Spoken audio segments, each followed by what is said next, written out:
Shalom, welcome to Next Generation Online Service.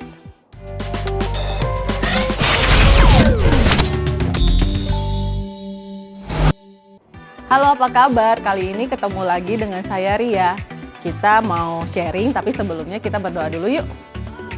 Bapak yang baik, terima kasih. Kami mengucap syukur kalau hari ini kami boleh kembali belajar bersama. Tuhan yang buka hati kami, pimpin kami, supaya apa yang kami pelajari hari ini boleh menolong kami makin hari makin berjalan serupa dengan Kristus. Terima kasih Tuhan Yesus, kami menyerahkan waktu kami, pribadi kami sepenuhnya ke dalam tangan Tuhan. Dalam nama Yesus Kristus kami berdoa dan bersyukur. Amin. Oke, kali ini saya mau sharing tentang jika Allah di pihak kita, siapa lawan kita?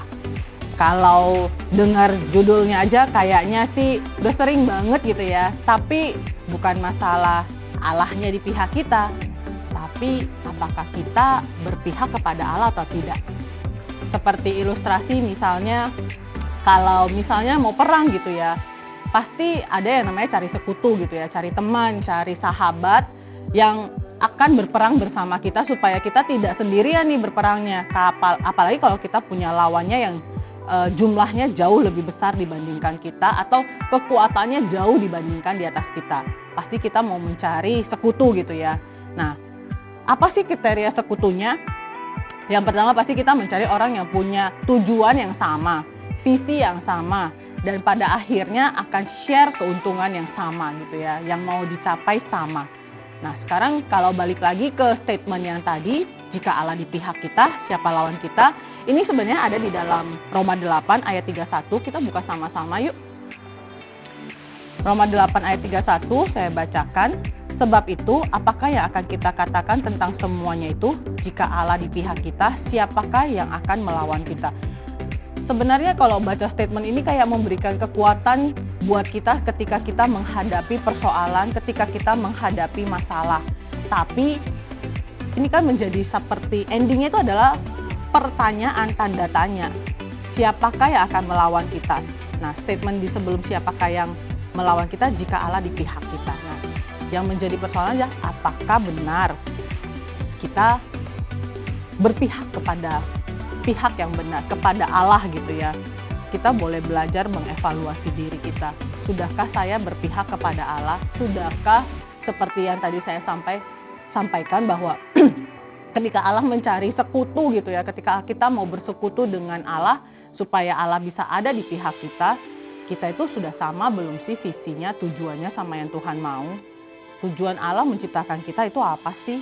Tujuan Allah menciptakan kita itu dari awal pastinya untuk menceritakan kemuliaan Allah gitu ya. Apapun yang kita kerjakan, endingnya itu harus menyenangkan hati Allah, harus bisa memuliakan nama Tuhan. Nah sekarang ketika kita menghadapi ujian, lalu kita menjalani hidup sehari-hari kita, sudahkah kita memuliakan Allah? Sudahkah kita menyenangkan hati Allah?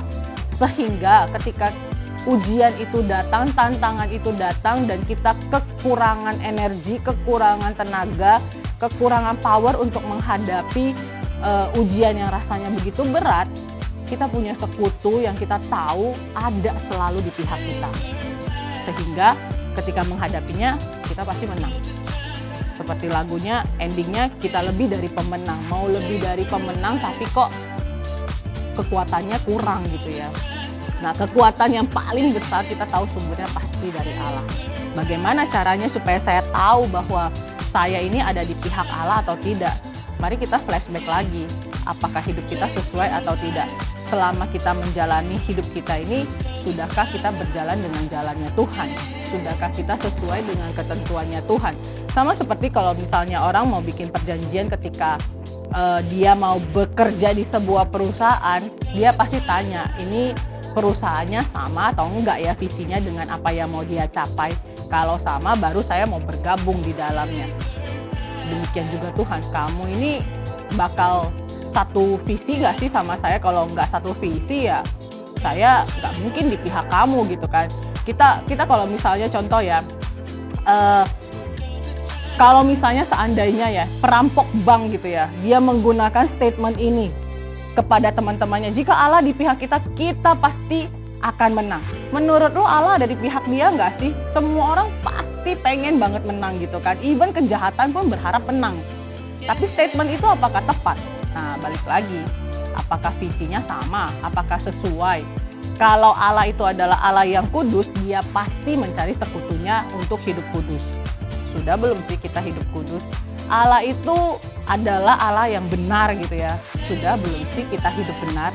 Kalau kita mau menggunakan statement bahwa bukannya Allah selalu di pihak kita, dan kalau Allah di pihak kita, kan kita harusnya nggak ada lawan dan kita lebih dari pemenang.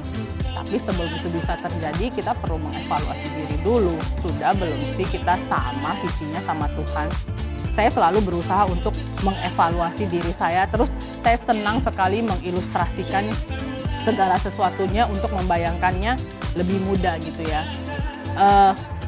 Setelah kita tahu bahwa oke, saya satu visi dengan Allah, saya sudah berusaha berjalan hidup sesuai dengan kehendak Tuhan, saya lanjut lagi ke ilustrasi berikutnya. Ketika dua tim bola sedang bertanding, gak ada yang jahat, gak ada yang baik dong dua tim bola ini.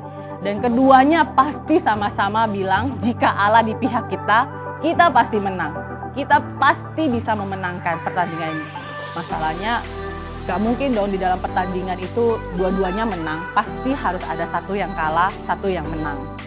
Nah, sekarang yang bisa membuat satu tim menang atau kalah itu tergantung dari apanya.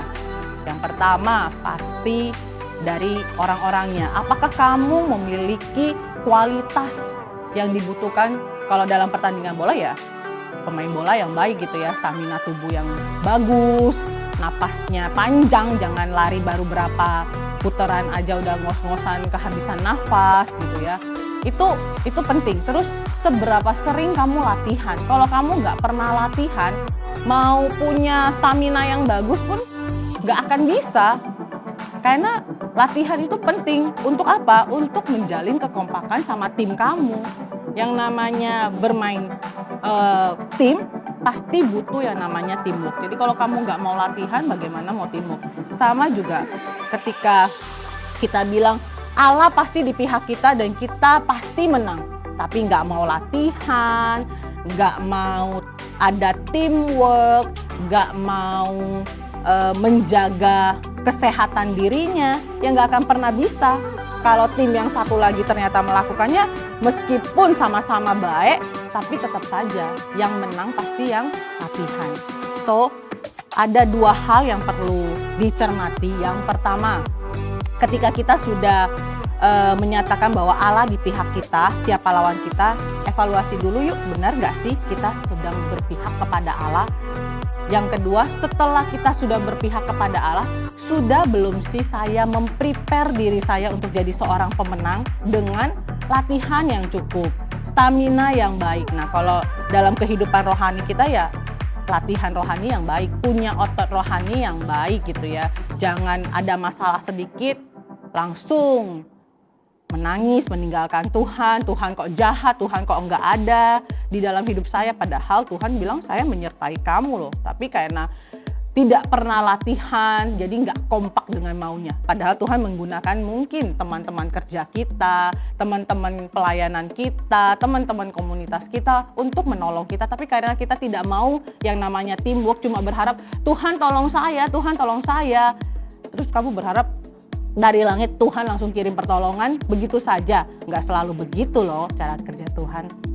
So, lewat firman hari ini, mari kita satu ayat saja. Saya senang sekali menggali satu ayat tapi bisa memaknainya, mendalaminya secara dalam. Apa sih yang Allah mau di dalam hidup kita? Apa sih arti dari statement kondisi ini? Terus kalau dibalik kondisinya seperti apa? Sama seperti ayat yang menyatakan di dalam Roma 8 ayat 31 ini, sekali lagi kita baca. Sebab itu, apakah yang akan kita katakan tentang semuanya itu? Jika Allah di pihak kita, siapakah yang akan melawan kita? So, mari sama-sama pertama evaluasi diri kita. Jika Allah ada di pihak kita, benar nggak sih kita sudah di pihak yang sama dengan Allah? Lalu yang kedua, sudah nggak sih kita melatih diri kita untuk jadi seorang pemenang? Walaupun Allah di pihak kita, kalau kita tidak mau melatih diri, ada orang yang jauh lebih hebat dibanding kita, ya kesempatannya pasti kepada orang yang lebih dibandingkan kita.